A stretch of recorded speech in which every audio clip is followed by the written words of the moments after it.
and welcome to iBuzz. I'm your host Nosheen Bukhari with your daily entertainment news quota, followed by a discussion on the EDM music. First things first, let me quickly take you to the top 5 stories of the day.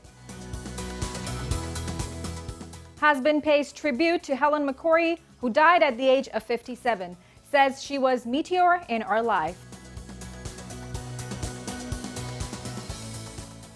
Blackrob, the rapper and former bad boy artist, dies at 51.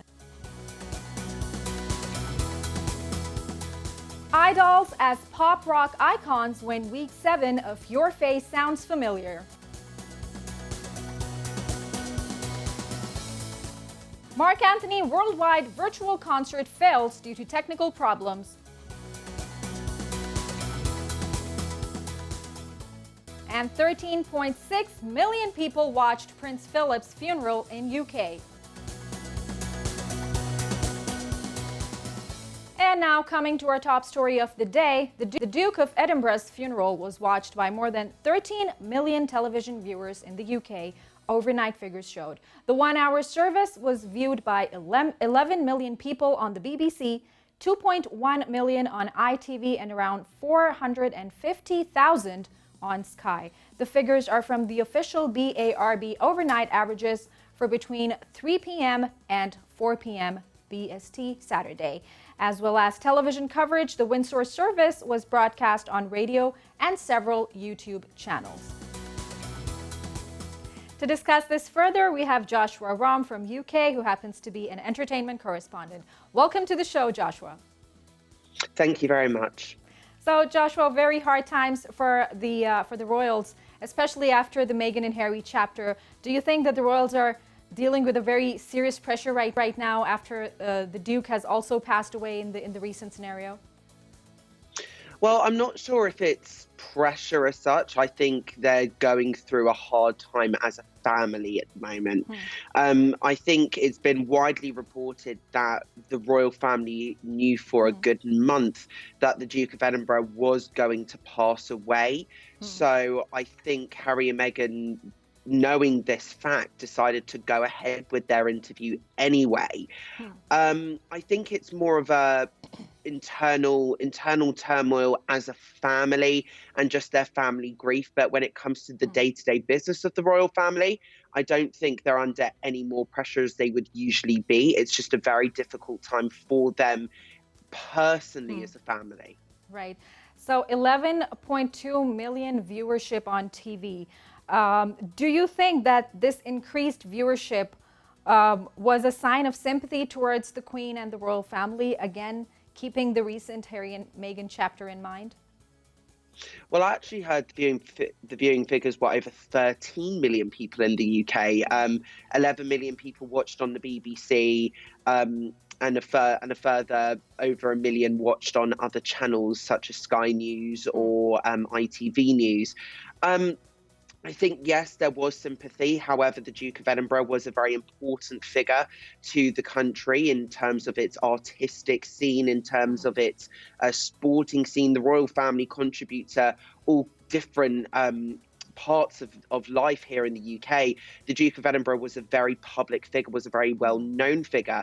And whether or not you are sympathetic to the royal family, I think the Duke of Edinburgh's funeral was indeed a very public event, and it was a national event here in the UK. So I think a lot of people were watching not just for sympathies towards the royal family, but also simply for intrigue. And to be honest, if you watched the funeral, it was an absolute spectacle. Yeah. Again, we have heard Meghan writing notes and, requesting the family members to forget about their differences in these hard times. And, she's requesting for them to be together. Do you think that this is going to win Meghan's position back in the family, or this isn't something that she intended for? I mean, I think that's a very difficult question to answer because Meghan and Harry made some very public accusations, and not just about the royal family as a family, but about the firm, the monarchy, the institution. So I don't think this is going to have any effect on Meghan and Harry's standing. I mean, what it shows maybe personally was the fact that Kate and Harry spoke at the funeral, and the fact that Kate, the Duchess of Cambridge, Catherine, the fact that she then stepped aside in Yeah. what seemed to be a highly choreographed move so the princes could talk. I think it's about mending personal relationships first and foremost, because it's well known that the relationships between the princes, William and Harry, have been very much strained, very much frosty. During the funeral procession, they did not walk shoulder to shoulder. They were separated by their cousin Peter Phillips. This will not affect their working relationship with the royal family at all. They very much made their position clear on that, and that is that they are stepping away from public duties. They are no longer working members of the royal family. Yeah. What we as a country want, and I know royalists might want, is for them to put aside their differences and be a family, but it's very clear in terms of their standing as working members and in partaking in royal duties, that will not be happening for the foreseeable future. Right, right. Also, there are certain speculations regarding Meghan not attending the funeral because she was not allowed to fly because of her, medical conditions. But then there are other speculations that she avoided using this reason. She avoided the funeral to attend. What are your thoughts on that? On one hand, it does seem kind of suspicious because Meghan did fly when she was pregnant with her first son, Archie, that she did fly over to the US for this multi-million-pound baby shower. So on one hand, it's a bit fishy and a bit suspicious why she didn't fly over. However, I wouldn't like to be in Prince Harry's shoes, knowing all the accusations that they made in the bombshell interview with Oprah Winfrey, knowing all the bombshells in which they dropped. And Harry's going to have to face his family and face the music, going to the UK alone with no support from his wife.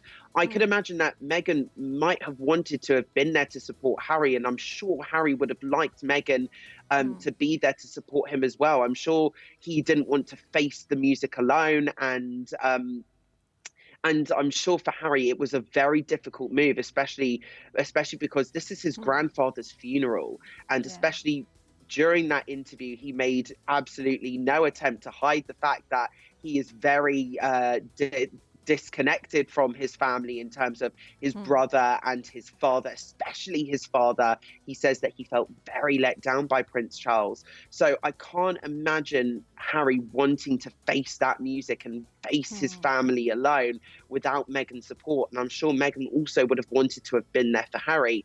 So I guess there are two sides of the table, but as in, we're not in the royal family, so I don't think we can even know for sure. Right, right. Some tabloid headlines were very disturbing regarding the Queen's presence and the activities that happened during the funeral, especially this one news by SCMP where they accused the Queen of not crying on her husband's funeral.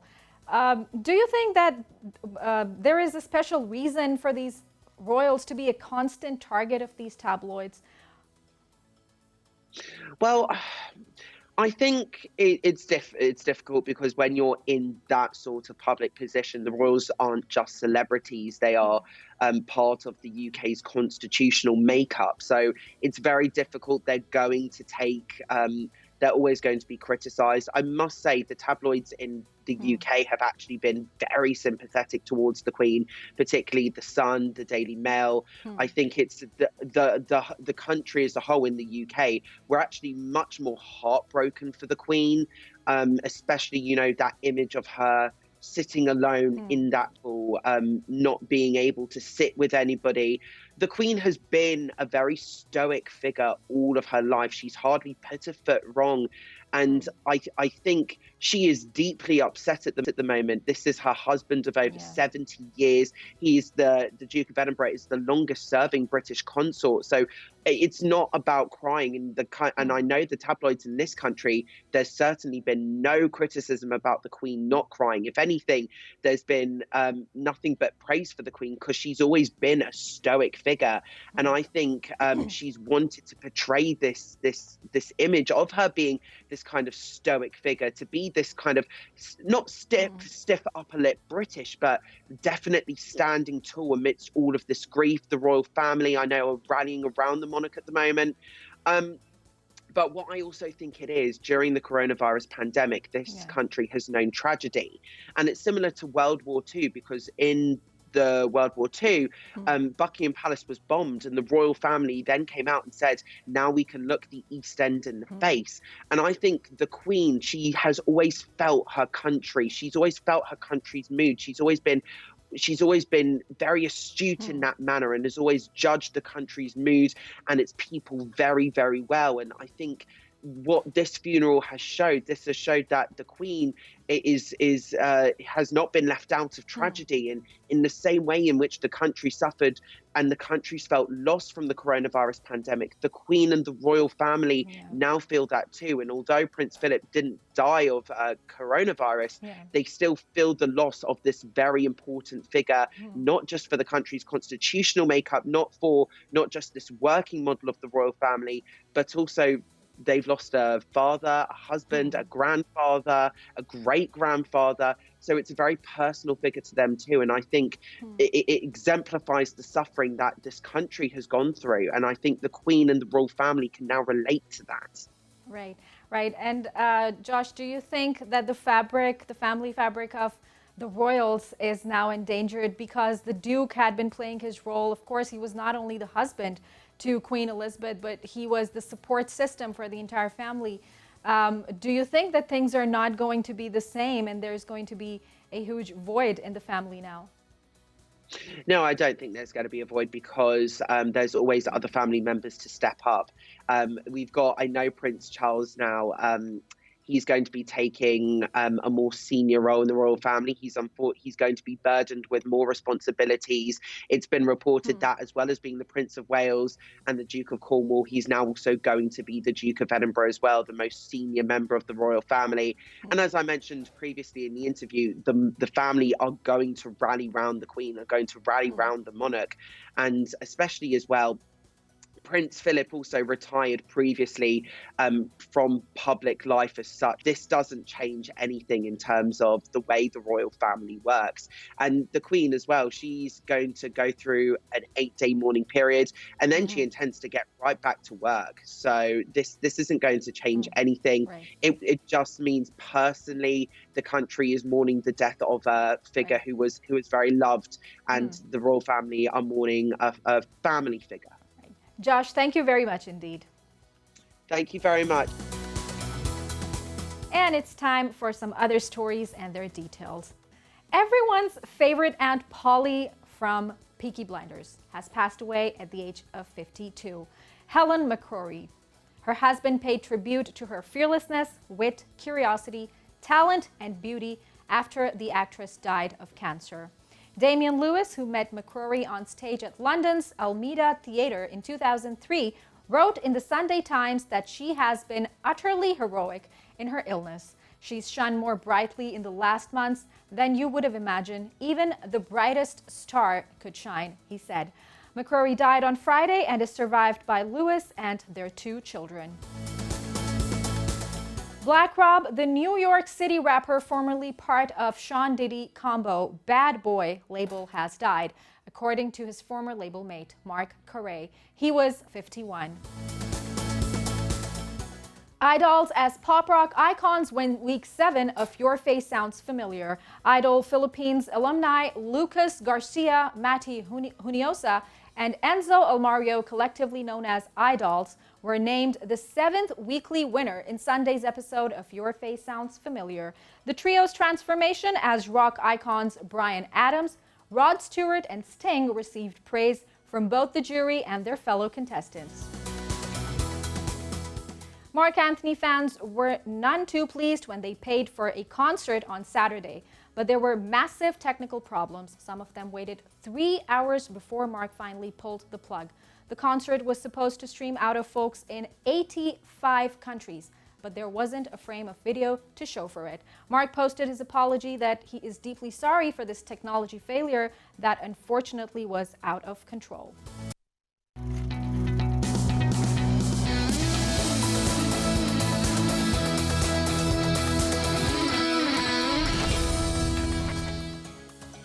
Welcome back. In this segment, we will be talking about EDM, which stands for Electronic Dance Music. From underground dance clubs in Chicago to number one hits on iTunes, the genre known as electronic dance music has taken profound leaps of success in only a matter of decade. Technological advancements, availability, and the rapid growth of social media have made it so convenient to experience or even create electronic dance music. To discuss this further, we have Abdul Hasib, aka Teddy from Ajab Tal. Teddy, welcome to the show. Hey, thank you very much for having me. So your record label, which says Ajab Tal, first things first, what is the meaning of this name? I mean, how did you invent this name, and what Ajab Tal is all about? Tell this to our viewers. Okay, so Ajaptal is basically filling a gap in the underground Pakistani scene.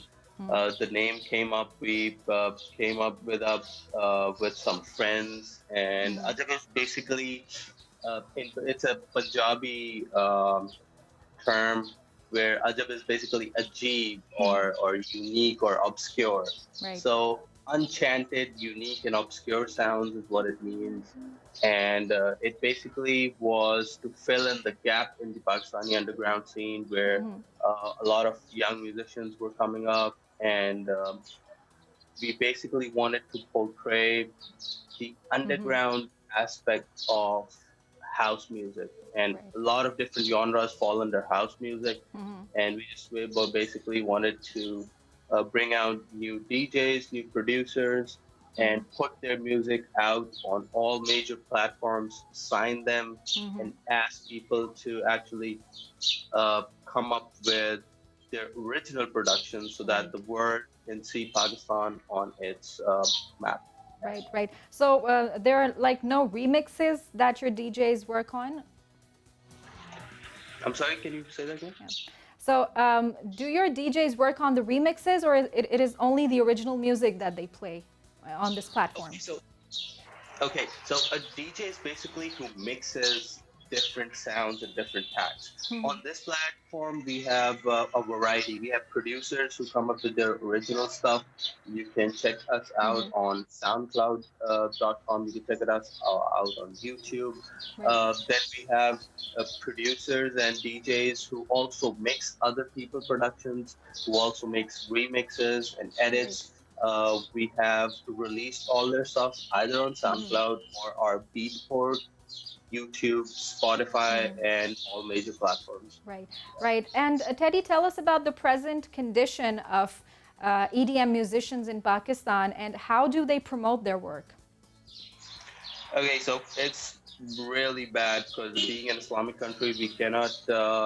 It is portrayed as an idea that electronic dance music is only club music and party music, but that's not true. It's a form of art. It's Yeah. a form of music. It can be played anywhere in cafes, in restaurants, in parties, in gigs, in concerts. The current situation due to COVID is really bad, but before that, we used to gigs all around town. Islamabad's underground scene was really thriving, and these guys usually release their tracks on international labels. We did not have any Pakistani labels that used to bring up upcoming new artists. We do have some labels, but the upcoming young musicians were really struggling.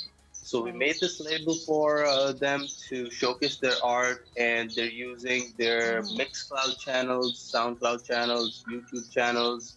They're using different softwares to make music, and they're basically promoting themselves online. Right, right. So, and Teddy, tell us about the gender balance. I mean, do you work on this aspect to involve women musicians into this genre?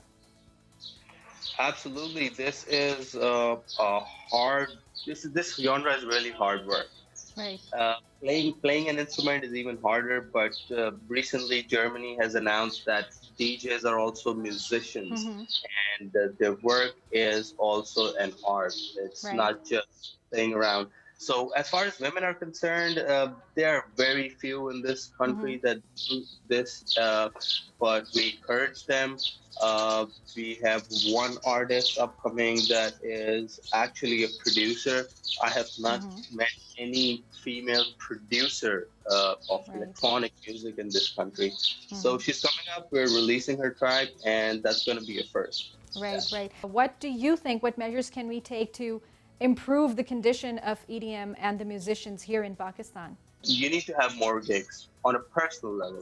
If you're an artist and you want to showcase your work, please do a gig. Please do a small event. Please do a small concert. Right. Uh, do it, enjoy yourself. And I think just putting it out there Mm-hmm. among the people would make Right. it more. Right, right. And being an artist yourself, EDM musician yourself, what advice would you give to the newcomers or anybody who wants to, play with EDM? Just do it.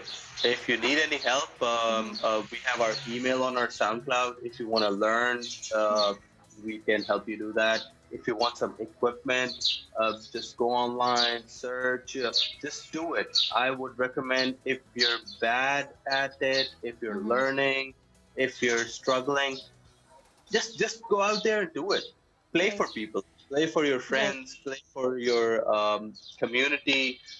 Do a gig in a gym, do a Mm. gig in a sports facility. Go play at a restaurant. Just Hmm. put yourself out there, practice.